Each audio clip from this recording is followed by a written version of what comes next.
إن الحمد لله نحمده ونستعينه ونستغفره ونعوذ بالله من شرور أنفسنا ومن سيئات أعمالنا من يهده الله فلا مضل له ومن يضلل فلا هادي له وأشهد أن لا إله إلا الله وحده لا شريك له وأشهد أن محمدا عبده ورسوله اللهم صل على محمد وعلى آل محمد كما صليت على إبراهيم وعلى آل إبراهيم إنك حميد مجيد اللهم بارك على محمد وعلى آل محمد كما باركت على إبراهيم وعلى آل إبراهيم إنك حميد مجيد أما بعد فإن خير الحديث كتاب الله وخير الهدي هدي محمد صلى الله عليه وسلم وشر الأمور محدثاتها وكل محدثة بدعة وكل بدعة ضلالة وكل ضلالة في النار أعوذ بالله من الشيطان الرجيم يا أيها الذين آمنوا اتقوا الله حق تقاته ولا تموتن إلا وأنتم مسلمون يا أيها الناس اتقوا ربكم الذي خلقكم من نفس واحدة وخلق منها زوجها وبث منهما رجالا كثيرا ونساء واتقوا الله الذي تساءلون به والأرحام إن الله كان عليكم رقيبا يا أيها الذين آمنوا اتقوا الله وقولوا قولا سديدا يصلح لكم أعمالكم ويغفر لكم ذنوبكم ومن يطع الله ورسوله فقد فاز فوزا عظيما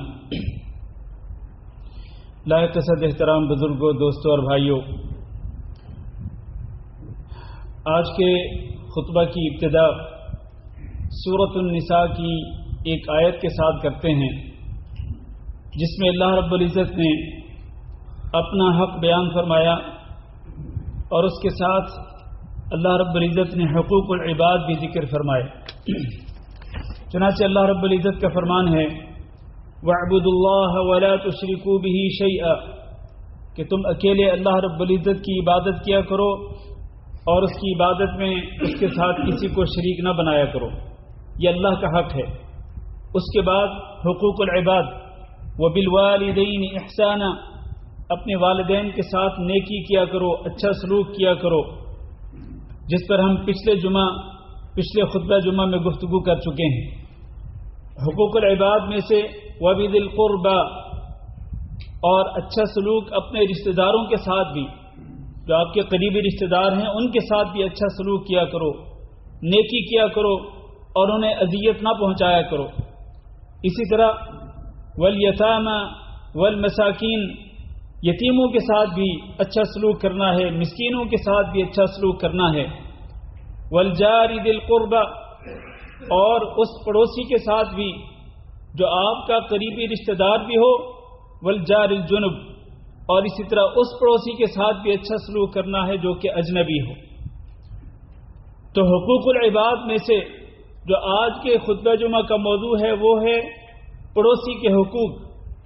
اسلام میں پڑوسی کے حقوق مقرر کیے گئے ہیں اور پڑوسی کے حقوق کو ادا کرنے کا حکم دیا گیا ہے، اور پڑوسی کا ہر طریقے سے، ہر لحاظ سے خیال رکھنے کا حکم دیا گیا ہے۔ پڑوسی کس کو کہتے ہیں؟ پڑوسی اس کو کہتے ہیں جس کا گھر آپ کے گھر کے ساتھ ہو۔ پڑوسی اس کو کہتے ہیں کہ جس کی دکان آپ کی دکان کے ساتھ ہو۔ پڑوسی اس کو کہتے ہیں کہ جس کی زمین آپ کی زمین کے ساتھ ہو۔ حتیٰ کہ پڑوسی اس کو بھی کہتے ہیں جو آپ کا ہم سفر ہو، آپ کے ساتھ ایک سواری پہ سفر کر رہا ہو، چاہے وہ جہاز ہو، چاہے وہ بس ہو، چاہے وہ گاڑی ہو، آپ کے دائیں بائیں بیٹھا ہو، وہ آپ کا پڑوسی ہے۔ تو یہ جتنے بھی پڑوسی ہیں ان تمام کے تمام پڑوسیوں کا خیال رکھنے کا حکم دیتا ہے اسلام، اور ان کے حقوق کو ادا کرنے کا حکم دیتا ہے اسلام، اور ان کی حق تلفی کرنے سے منع کرتا ہے اسلام۔ اور یہاں اس آیت کے اندر اللہ تعالی نے دو قسم کے پڑوسی ذکر فرمائے، وَالْجَارِ ذِي الْقُرْبَى، وہ پڑوسی جو آپ کا رشتہ دار بھی ہو، اور اگر وہ مسلمان بھی ہو تو اس کے 3 حقوق ہیں، یعنی وہ مسلمان ہو اور وہ آپ کا پڑوسی ہو اور آپ کا رشتہ دار ہو، 3 حق ہیں اس کے۔ پڑوسی ہونے کا حق، مسلمان ہونے کا حق اور آپ کا رشتہ دار ہونے کا حق. اور دوسرا والجار الجنب، وہ پڑوسی جو کہ اجنبی ہے، وہ پڑوسی جو کہ اجنبی ہے، وہ مسلمان ہے، پڑوسی ہے، اجنبی ہے. اس کے دو حق ہیں، پڑوسی ہونے کا حق اور مسلمان ہونے کا حق. اور اسی طرح تیسری قسم کا پڑوسی وہ ہے جو کہ کافر ہو. پڑوسی اگر کافر بھی ہو تب بھی اس کا حق ہے ہمسائیگی کا، اس کا آپ کے پڑوسی ہونے کا آپ کے اوپر حق ہے. تو یہ جتنے بھی قسم کے پڑوسی ہیں ان کے حقوق کو ادا کرنے کا حکم دیا گیا ہے. اس آیت کے علاوہ رسول اکرم صلی اللہ علیہ وسلم نے بھی اسی طرح سے حکم دیا کہ من کان یؤمن باللہ والیوم الآخر فلیحسن الی جارہ، کہ جو شخص اللہ پر اور آخرت کے دن پر ایمان رکھتا ہو تو اللہ اور آخرت کے دن پر ایمان رکھنے کا تقاضا یہ ہے، تقاضوں میں سے ایک تقاضا یہ ہے کہ فلیحسن الی جارہ، کہ وہ اپنے پڑوسی کے ساتھ اچھا سلوک کرے، چاہے اس کا گھر اس کے گھر کے ساتھ ہو، چاہے اس کی دکان اس کی دکان کے ساتھ ہو، چاہے اس کا پلاٹ اس کے پلاٹ کے ساتھ ہو، اس کی زمین اس کی زمین کے ساتھ ہو، چاہے وہ آپ کا ہم سفر ہو، جیسا بھی پڑوسی ہے. آپ اگر اللہ پر اور آخرت کے دن پر ایمان رکھتے ہیں تو ایمان آپ سے تقاضا کرتا ہے کہ آپ اپنے پڑوسی سے اچھا سلوک کریں اور اس کے ساتھ احسان کریں. بلکہ نبی کریم صلی اللہ علیہ وسلم نے ارشاد فرمایا کہ ما زال جبریل یوصینی بالجار حتی ظننت انہ سیورثہ، کہ جبریل علیہ السلام مجھے بار بار وصیت کرتے رہے کہ اپنے پڑوسی کا خیال رکھا کرو، اپنے پڑوسی کے ساتھ نیکی کیا کرو، اپنے پڑوسی کے ساتھ اچھا سلوک کیا کرو، اپنے پڑوسی کو ایذا نہ پہنچایا کرو. بار بار مجھے جبریل علیہ السلام وصیت کرتے رہے پڑوسی کے حقوق کے حوالے سے، حتی ظننت انہ سیورثہ، یہاں تک کہ میں نے یہ سمجھ لیا کہ اب جبریل کسی وقت حکم لے کے آئیں گے کہ آپ کا پڑوسی آپ کے ترکے کے اندر وارث بھی ہے. جیسا کہ آپ کے قریبی رشتہ دار، آپ کے آل اولاد، آپ کے والدین، آپ کے قریبی رشتہ دار آپ کے وارث بنتے ہیں، اسی طرح سے یہ پڑوسی بھی آپ کا وارث ہے. یعنی نبی صلی اللہ علیہ وسلم نے جبریل علیہ السلام کی بار بار تاکید کے بعد یہ سمجھ لیا کہ اب کسی بھی وقت یہ حکم آ جائے گا کہ پڑوسی آپ کا وارث بھی ہے. اور میرے بھائیوں، نبی کریم صلی اللہ علیہ وسلم کو جن تعلیمات کے ساتھ مبعوث کیا گیا ان تعلیمات میں سے، ابتدائی تعلیمات میں سے ایک تعلیم یہ بھی تھی، ایک حکم یہ بھی تھا کہ آپ نے اپنے پڑوسی کے ساتھ اچھا سلوک کرنا ہے. اور نبی صلی اللہ علیہ وسلم ابتدا میں مسلمان ہونے والے جو لوگ تھے ان کو انہی باتوں کا حکم دیتے تھے. ان باتوں میں سے ایک بات کہ پڑوسی سے اچھا سلوک کرنا ہے. اس کی دلیل حضرت جعفر بن ابی طالب رضی اللہ تعالیٰ عنہ کی وہ تقریر تھی جو انہوں نے حبشہ کے بادشاہ کے دربار میں کی تھی. اور آپ کو پتہ ہے کہ ہجرت حبشہ کب ہوئی تھی؟ ابھی ابتدائی دور تھا، اسلام کی طرف دعوت دینے کا ابتدائی دور تھا، جب مکہ مکرمہ کے اندر کفار اور مشرکین مکہ مسلمانوں پر مظالم ڈھا رہے تھے. تو نبی صلی اللہ علیہ وسلم نے اجازت دی تھی کہ آپ حبشہ کی طرف ہجرت کر کے جا سکتے ہیں کمزور مسلمانوں کو. وہاں جو مسلمان پہنچے تو ان کو حبشہ کے بادشاہ نے اپنے دربار میں بلایا تھا اور نبی صلی اللہ علیہ وسلم کے بارے میں اور آپ کی دعوت کے حوالے سے اور دین اسلام کے حوالے سے اس نے کئی سوالات کیے تھے. تو جعفر بن ابی طالب نے کیا کہا تھا، ان کی تقریر پوری کی پوری ذکر نہیں کر سکتا اس لیے کہ ہمارے پاس وقت مختصر ہوتا ہے، لیکن جعفر بن ابی طالب کی تقریر کے کچھ جملے آپ کے سامنے رکھنا چاہتا ہوں. انہوں نے کہا ایھا الملک، اے بادشاہ، انا کنا قوما اہل جاہلیہ نعبد الاصنام، جاہلیت کے دور میں ہم بتوں کی پوجا کرتے تھے. ونأکل المیتہ، اور ہم مردار کو کھاتے تھے. ونأتی الفواحش، اور بے حیائی کے کام کرتے تھے. ونقطع الارحام، اور صلہ رحمی کرنے کی بجائے ہم قطع رحمی کرتے تھے. اپنے رشتہ داروں کے ساتھ تعلقات کو جوڑنے کی بجائے تعلقات کو بگاڑتے تھے. ونسیء الجوار، اور اپنے پڑوسیوں کے ساتھ برا سلوک کرتے تھے. یہ جاہلیت کے دور میں. اور پھر انہوں نے اور کئی برائیاں گنوائیں کہ جاہلیت کے دور میں ہم یہ گناہ بھی کرتے تھے، یہ گناہ بھی کرتے تھے، یہ گناہ بھی کرتے تھے. یہاں تک کہ یہاں تک کہ اللہ رب العزت نے حضرت محمد صلی اللہ علیہ وسلم کو ہماری طرف رسول بنا کے بھیجا، جن کے نسب کو ہم پہچانتے تھے، ان کی سچائی کو ہم پہچانتے تھے، ان کی امانت اور صداقت کو جانتے تھے، ان کی پاک دامنی کو پہچانتے تھے، تو وہ جب آئے تو انہوں نے ہمیں دعوت دی۔ سب سے پہلے انہوں نے ہمیں اس بات کی طرف دعوت دی کہ ہم اکیلے اللہ رب العزت کی عبادت کریں اور اللہ کے سوا ہم جن کی پوجا کرتے تھے ان کو چھوڑ دیں اور ان کی پوجا کرنے کو ترک کر دیں۔ اور انہوں نے حکم دیا وَأَمَرَنَا بِصِدْقِ الْحَدِيثِ، ہمیں محمد صلی اللہ علیہ وسلم نے حکم دیا کہ ہم ہمیشہ سچ بولا کریں، وَأَدَاءِ الْأَمَانَةِ، امانت میں خیانت نہ کیا کریں، وَصِلَةِ الرَّحِمِ، صلہ رحمی کرنے کا حکم دیا، وَحُسْنِ الْجِوَارِ، اور ہمیں حکم دیا کہ ہم اپنے پڑوسیوں کے ساتھ اچھا سلوک کیا کریں، پڑوسیوں کے ساتھ اچھے طریقے سے بود و باش رکھیں، پڑوسیوں کے ساتھ اچھے طریقے سے زندگی گزاریں۔ یہ نبی صلی اللہ علیہ وسلم کی ابتدائی تعلیمات میں سے ایک چیز تھی جس کا نبی صلی اللہ علیہ وسلم حکم دیتے تھے۔ اسی طرح آپ صلی اللہ علیہ وسلم نے ہمیں حکم دیا کہ ہم حرام چیزوں کو چھوڑ دیں، اور اسی طرح بے حیائی کے کاموں کو ترک کر دیں، جھوٹ بولنا چھوڑ دیں، یتیم کے مال کو کھانا چھوڑ دیں، اور کسی پاک دامن عورت پہ تہمت اور بہتان نہ باندھیں۔ اور آپ صلی اللہ علیہ وسلم نے ہمیں حکم دیا کہ ہم اکیلے اللہ رب العزت کی عبادت کریں اور اللہ کی عبادت میں کسی کو شریک نہ بنائیں۔ اس سے آپ اندازہ کر سکتے ہیں کہ حسن الجوار یعنی اچھی ہمسائیگی، ہمسایوں کے ساتھ اچھے تعلق قائم کرنا، یہ اسلام کی ابتدائی تعلیمات میں سے ایک تعلیم ہے جس کو آج بہت سارے مسلمان اگنور کرتے ہیں، بہت سارے مسلمان اس کو نظر انداز کرتے ہیں۔ آج افسوس کا عالم یہ ہے کہ ہر شخص کو بس اپنی فکر ہے، اپنے گھر کی فکر ہے، پڑوسی کے گھر میں کیا کچھ ہو رہا ہے کسی کو کم ہی خبر ہوتی۔ آج لوگ اس بات کی پرواہ کرتے ہیں کہ ہم پیٹ بھر کے کھانا کھا کے سوئیں، میں اور میرے گھر والے بھوکے نہ سوئیں، چاہے میرے پڑوس میں، میرے دائیں بائیں سامنے پیچھے میرے پڑوسی چاہے بھوکے سوئیں، مجھے اس کی کوئی پرواہ نہیں۔ میں یہ چاہتا ہوں کہ میرے گھر کے اندر خیر و برکت ہو، سلامتی ہو، عافیت ہو، تندرستی ہو۔ پڑوسیوں کے گھر میں اگر ایک بیمار تڑپتا رہے، مجھے اس کی کوئی پرواہ نہیں۔ میں یہ چاہتا ہوں کہ میں خوشحال رہوں، ہر طریقے سے خوشحال رہوں، اور دنیاوی سہولتیں میرے پاس موجود ہوں، لیکن میرا پڑوسی چاہے وہ دائیں بائیں سامنے پیچھے ہو، وہ تنگ حال ہو، اس کو ضرورتیں ہوں، مجھے اس کی ضرورتوں سے کوئی لینا دینا نہ ہو۔ آج یہ زمانہ آ گیا کہ ہر شخص کو بس اپنی پڑی ہوئی ہے، اپنی فکر دامنگیر ہے، اپنے پڑوسیوں کی فکر کوئی نہیں کرتا، الا قلیل، بہت کم لوگ ہیں جو اپنے پڑوسیوں کی فکر کرتے ہیں۔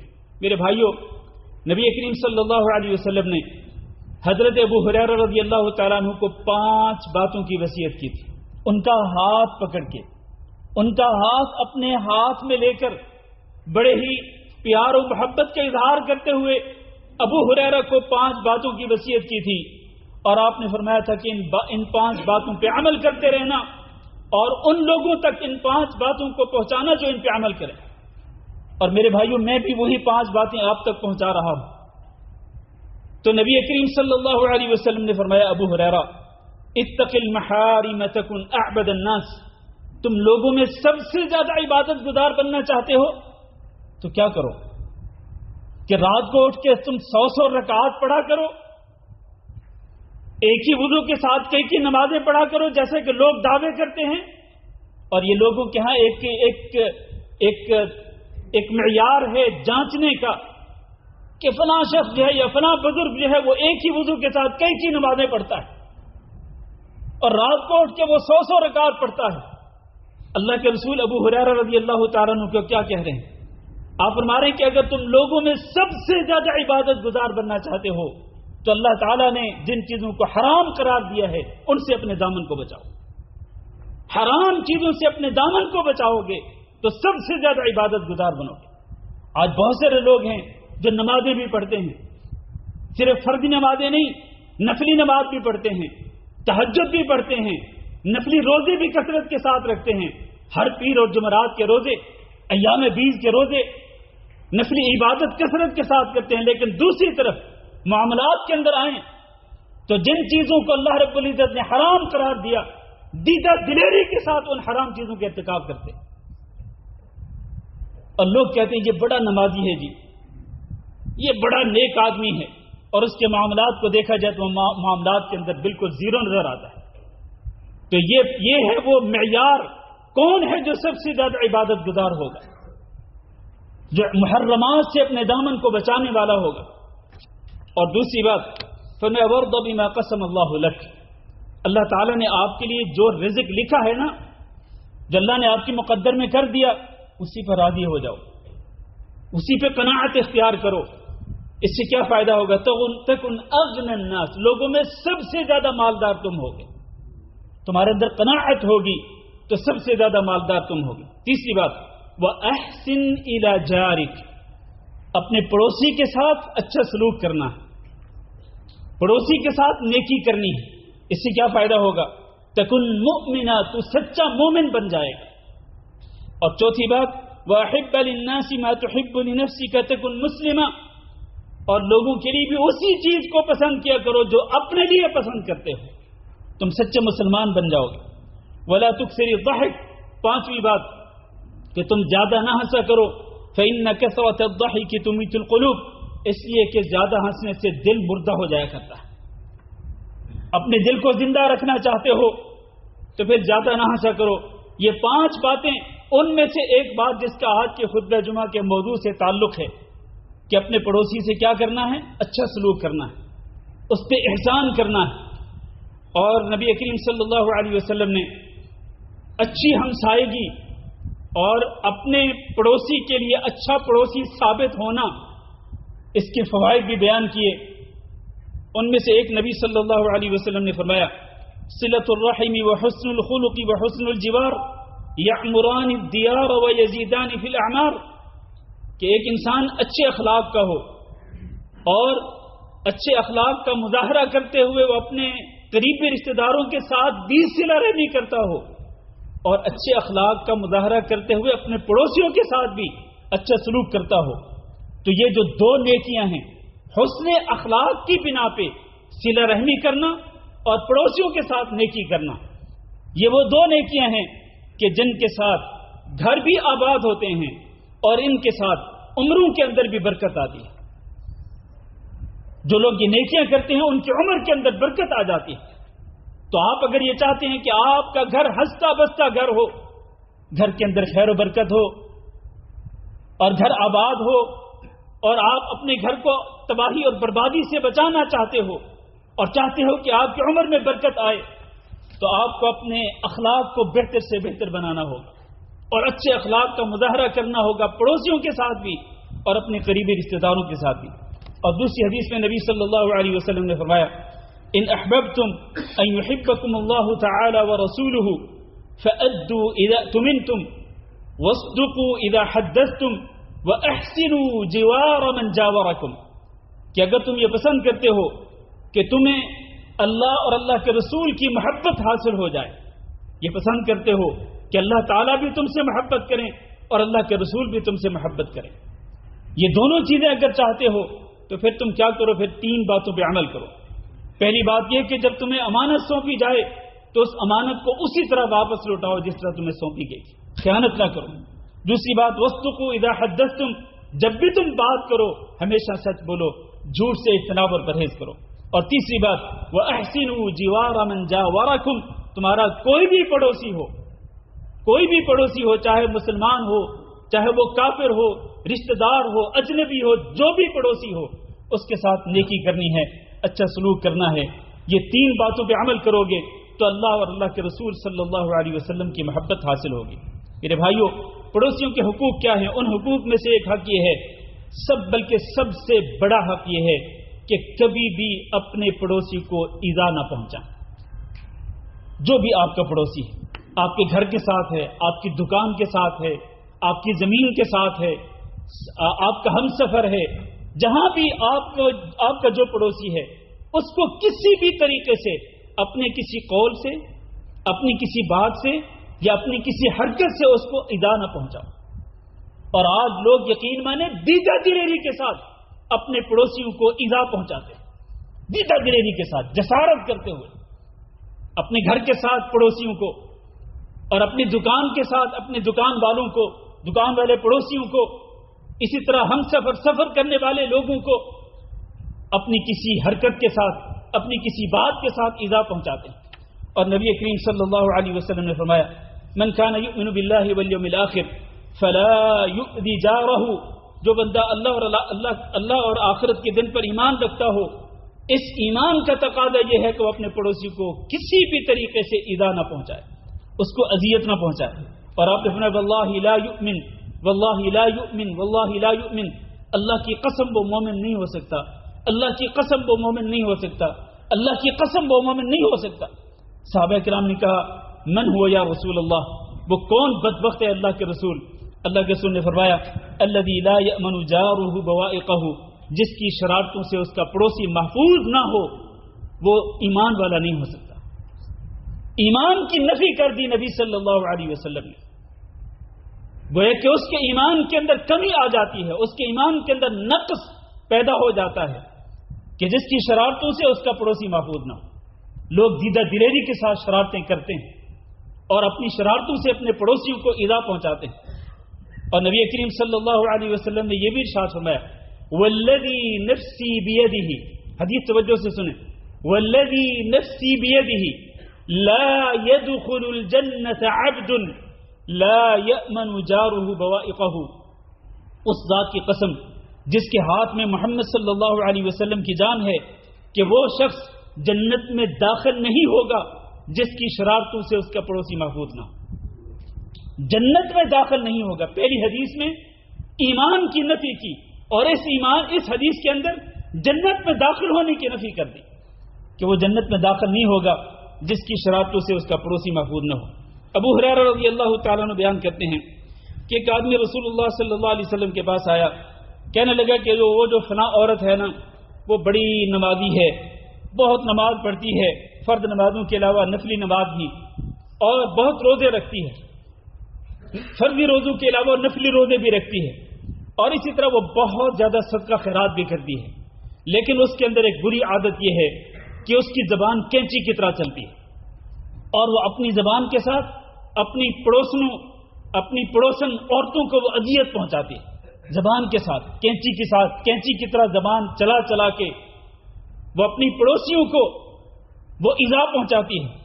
اللہ کے رسول نے فرمایا کہ ہی فی النار، یہ عورت بے شک یہ نماز پڑھتی ہو، بے شک یہ صدقہ خیرات کرتی ہو، بے شک یہ روزے رکھتی ہو، یہ جہنم کی آگ کے اندر ہے، کیونکہ اس کی زبان کی شر سے اس کے پڑوسی محفوظ نہیں۔ اور پھر اسی آدمی نے بتایا اے اللہ کے رسول فلاں عورت جو ہے وہ بس فرض نماز پڑھتی ہے، نفلی نماز کبھی کبھار پڑھتی ہے، اور صدقہ خیرات بھی وہ بہت کم کرتی ہے، پنیر کے چند ٹکڑے ہی دے کر ہی وہ صدقہ خیرات کرتی ہے، اور روزے بھی بس پورے رکھتی ہے، جو روزے اس پر فرض ہوتے ہیں بس اسی فرض کو پورا کرتی ہے، لیکن اس کے اندر خوبی یہ ہے کہ وہ اپنی پڑوسنوں کو کبھی اپنی زبان کے ساتھ ایذا نہیں پہنچاتی۔ تو اللہ کے رسول نے کیا فرمایا ہی فی الجنہ، یہ عورت جنت کے اندر ہے۔ آپ فرق سمجھ گئے پہلی عورت اور اس عورت کے اندر فرق کیا ہے؟ ان دو عورتوں کے اندر فرق کیا ہے؟ فرق زبان کا ہے۔ زبان کے ساتھ تکلیف اور ایذا پہنچانے والی عورت اپنے پڑوسیوں کو وہ جہنم کی آگ میں، اور زبان کے ساتھ تکلیف نہ پہنچانے والی اپنی زبان کے شر سے پڑوسیوں کو محفوظ رکھنے والی عورت جو ہے، چاہے وہ کم عبادت کرتی ہے، اس کے بارے میں اللہ کے رسول نے فرمایا کہ یہ جنت کے اندر۔ اسی طرح میرے بھائیوں، پڑوسی کے حقوق میں سے ایک حق یہ بھی ہے کہ ہر طرح سے پڑوسیوں کا خیال رکھیں، وقتاً فوقتاً، ٹائم ٹو ٹائم اپنے پڑوسیوں کو جتنا آپ گفٹ دے سکتے ہیں گفٹ دیں، حتیٰ کہ گھر کے اندر اگر آپ اچھا کھانا بناتے ہیں تو اچھا کھانا اپنے پڑوسیوں کو پیش کریں، چاہے آپ تھوڑا سا ہی پیش کریں۔ حضرت ابو ذر رضی اللہ تعالیٰ عنہ کو نبی صلی اللہ علیہ وسلم نے اسی بات کی وصیت کی تھی، بلکہ آپ نے فرمایا لیس المؤمن الذی یشبع وجارہ جائع، وہ بندہ مومن نہیں ہو سکتا کہ جو خود تو پیٹ بھر کے کھا کے سوئے لیکن اس کا پڑوسی جو ہے وہ بھوکا سو جائے، تو وہ مومن نہیں ہو سکتا ہے۔ عبداللہ بن عمر رضی اللہ تعالیٰ عنہ، ان کے گھر میں ایک دفعہ بکری کا گوشت بنا، تو انہوں نے اپنے خادم سے پوچھا هل اهدیتم لجارنا الیہودی، کہ کیا اس گوشت کے سالن میں سے تم نے ہمارے یہودی پڑوسی کو بھی گفٹ دیا کہ نہیں دیا؟ وہ پڑوسی کون تھا؟ وہ یہودی تھا، لیکن وہ پڑوسی تھا، پڑوسی ہونے کا حق تھا چاہے وہ یہودی تھا۔ تو عبداللہ بن عمر نے اپنے گھر والوں سے پوچھا کہ کیا اس گوشت کے سالن سے ہمارے پڑوسی کو بھی تم نے کچھ دیا کہ نہیں دیا؟ یہ اس بات کی دلیل ہے کہ پڑوسی چاہے کافر کیوں نہ ہو اس کا پھر بھی خیال رکھنا چاہیے۔ اور میرے بھائیوں، پڑوسی کے سامنے اپنے گھر کے دروازے کو کبھی بند نہ کریں۔ مطلب یہ ہے کہ پڑوسی کو جب بھی آپ کی ضرورت پڑے تو آپ اس کے لیے حاضر ہوں، اس کی خدمت کے لیے، اس کا کام کرنے کے لیے، اس کی ضرورتوں کو پورا کرنے کے لیے، اس کی مشکلات کو دور کرنے کے لیے، اس کی ہیلپ کرنے کے لیے آپ ہم وقت تیار ہوں۔ ورنہ نبی کریم صلی اللہ علیہ وسلم نے فرمایا کہ قیامت کے دن کتنے پڑوسی ایسے ہوں گے جنہوں نے اپنے پڑوسیوں سے چمٹے ہوئے ہوں گے، یعنی ایک پڑوسی اپنے پڑوسی کے دامن کو چمٹ کر کے کہے گا یا ربی سل ھذا، اے رب اس میرے پڑوسی سے ذرا پوچھ، لما اغلق عنی بابہ، کہ اس نے اپنا دروازہ میرے سامنے کیوں بند کیے رکھا تھا، ومنعنی فضلہ، اور اپنے فضل کو مجھ سے روک لیا تھا۔ تو قیامت کے دن میرے بھائیوں پر جواب دہی بھی ہوگی، پڑوسیوں کو ایک دوسرے کے حقوق کے حوالے سے جواب دینا پڑے گا۔ تو پڑوسی کا ہر لحاظ سے اکرام کرنا چاہیے۔ نبی کریم صلی اللہ علیہ وسلم نے فرمایا من کان یؤمن باللہ والیوم الآخر فلیکرم جارہ، جو بندہ بھی اللہ پر اور آخرت کے دن پر ایمان رکھتا ہو تو اپنے پڑوسی کا اکرام کرے، اس کی عزت افزائی کرے، اس کا احترام کرے اور اس کے حقوق کو ادا کرے، اس کی حق تلفی نہ کرے۔ اللہ تعالیٰ سے دعا ہے کہ اللہ ہم سب کو یہ حقوق ادا کرنے کی توفیق دے۔ استغفر اللہ لی ولکم ولسائر المسلمین فاستغفروہ انہ هو الغفور الرحیم۔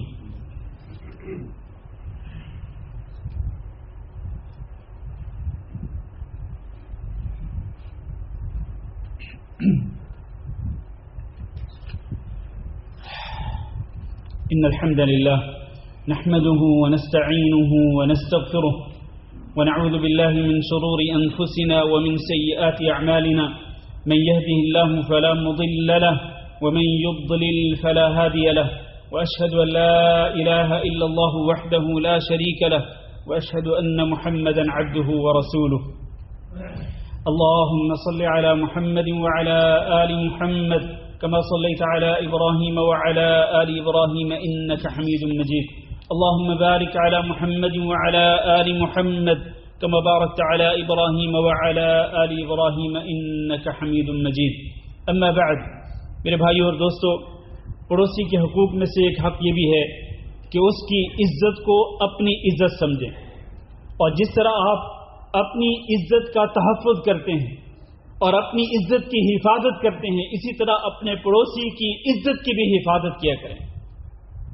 آپ کی بیوی آپ کی عزت ہے اور آپ کی بیٹیاں آپ کی عزت ہیں، اسی طرح پڑوسی کی بیوی بھی آپ کی عزت ہے، پڑوسی کی بیٹیاں بھی آپ کی عزت ہیں۔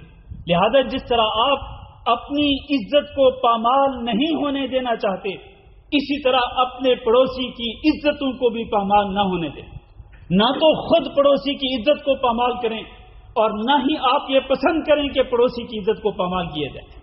نبی کریم صلی اللہ علیہ وسلم نے صحابہ کرام سے پوچھا کہ بتلاؤ زنا کے بارے میں تمہارا کیا خیال ہے؟ صحابہ کرام نے کہا کہ زنا تو حرام ہے، اللہ نے حرام کیا، اللہ کے رسول نے حرام کیا، اور یہ زنا تو قیامت تک کے لیے حرام ہے۔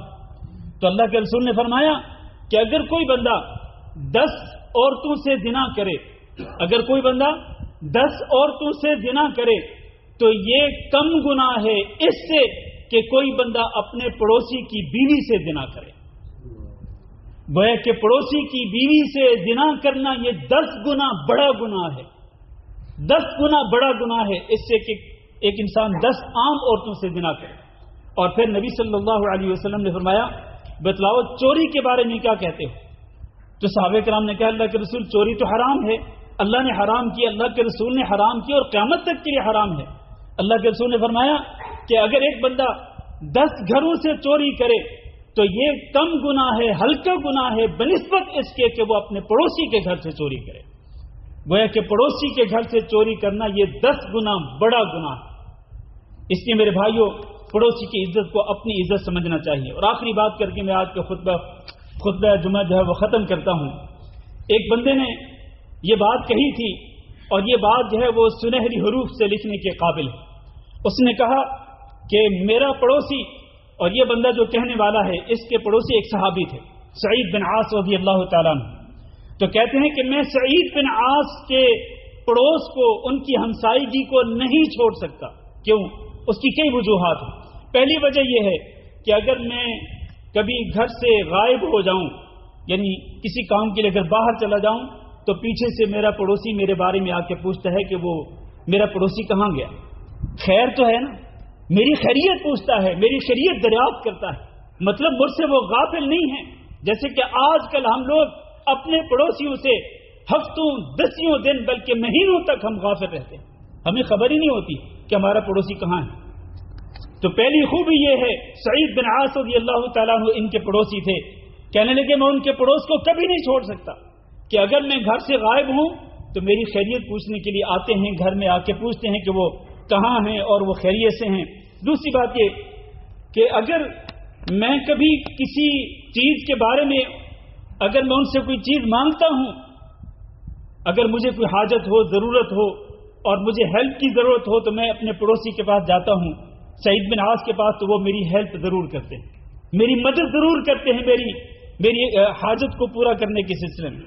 اور اگر میں نہ بھی پوچھوں، میں نہ بھی اپنی حاجت کو اس کے سامنے رکھوں، تو پھر بھی سعید بن عاص خود بخود مجھ سے پوچھتے ہیں کہ ہاں میرے پڑوسی، تمہیں کسی چیز کی ضرورت تو نہیں ہے؟ ضرورت ہو تو بتلاؤ، بلا جھجک بتلاؤ. تو اگر تو مجھے ضرورت پڑے تو میں خود بھی مانگ لیتا ہوں، اس کی ہیلپ طلب کر لیتا ہوں، وہ میری ہیلپ کرتے ہیں. لیکن اگر میں نہ بھی مانگوں تو پھر بھی وہ مجھے خود بخود آفر کرتے ہیں کہ ہاں بھی آپ کو اگر ضرورت ہو، کسی بھی کام میں ہیلپ کی تو مجھے ضرور بتلاؤ. اور چوتھی بات یہ کہ اگر مجھے کبھی کوئی مشکل پیش آئے، کبھی میرے اوپر کوئی مصیبت ٹوٹ پڑے، تو وہ مجھے وہ میرا پڑوسی مجھے بلا مددگار، وہ بغیر کسی مددگار کے مجھے نہیں چھوڑتا، یارو مددگار کے بغیر نہیں چھوڑتا، بلکہ وہ میری مدد ضرور کرتا ہے اور میری مشکل کو دور کرنے میں، میری مصیبت کو ٹالنے میں میری ہیلپ کرتا ہے، اسے جہاں تک بھی ہو سکتا ہے. میرے بھائیو، یہ ہوتا ہے اچھا پڑوسی. اللہ تعالیٰ سے دعا کرتے ہیں کہ ہمیں بھی اللہ تعالیٰ اپنے پڑوسیوں کے لیے اچھا پڑوسی بنائے، اور ہمیں بھی اللہ تعالیٰ اپنے پڑوسیوں کے ساتھ اچھا سلوک کرنے کی توفیق دے، ان کا اکرام کرنے کی توفیق دے، اور اللہ تعالیٰ ہماری شرارتوں سے ہمارے پڑوسیوں کو محفوظ رکھے. اللہم اغفر لنا وللمؤمنین والمؤمنات وللمسلمین والمسلمات الأحياء منهم والأموات. اللهم إنا نسألك العفو والعافية والمعافاة الدائمة في الدنيا والآخرة. اللهم إنا نسألك رضاك والجنة ونعوذ بك من سخطك والنار. اللهم فرج هم المهمومين ونفس كرب المكروبين واقض الدين عن المدينين واشف مرضانا ومرضى المسلمين. اللهم آمنا في أوطاننا واجعل هذا البلد آمنا مطمئنا وسائر بلاد المسلمين. عباد الله، إن الله يأمر بالعدل والإحسان وإيتاء ذي القربى وينهى عن الفحشاء والمنكر والبغي يعظكم لعلكم تذكرون.